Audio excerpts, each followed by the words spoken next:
நேயர் அனைவருக்கும் வணக்கம். ஏற்கனவே நந்தியாவட்டை வச்சு நந்தியாவட்டை வச்சு கண் சார்ந்த ரோகத்துக்கு எப்படி மூலிகை பயன்படுத்தலாங்கிறத ஏற்கனவே நம்ம பார்த்துருந்தோம். அதை இன்னைக்கு மூலிகை எடுத்து அதை எப்படி கண்ணுக்கு பயன்படுத்துங்கிறத நம்ம இன்னைக்கு பார்க்க போகிறோம்.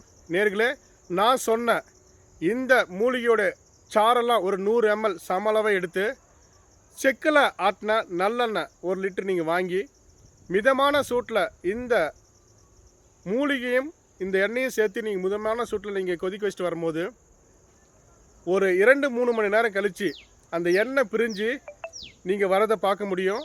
அப்படி வரும்போது அந்த எண்ணெயை நீங்கள் வடிகட்டி நீங்கள் எடுத்து வச்சுக்கிட்டு ஆறுனதுக்கு அப்புறமே கண்ணில் காலையில் இரவுக்கு ஒவ்வொரு செட்டு நீங்கள் விட்டுட்டு வந்தீங்க அப்படின்னா கண் சார்ந்த பிரச்சனை, கண் சார்ந்த ரோகம், கிட்ட பார்வை, தூர பார்வை, இல்லை கண்ணில் தெளிவாக தெரியலைங்களா, புற விழுந்துருக்குங்களா, இல்லை கண் சார்ந்த எந்த ரோகமாக இருந்தாலும் சரிங்க, அற்புதமாக விட்ட ஒரு 5 நிமிஷத்துலேருந்து 10 நிமிஷம் உங்களுக்கு அந்த கண்ணுடைய பார்வை தெளிவாக நீங்கள் தெரியத்தை நீங்கள் பார்க்க முடியும், உணரலாம். நேர்களே, இதை நீங்கள் பயன்படுத்தி பாருங்கள், பயன்பெறுங்க.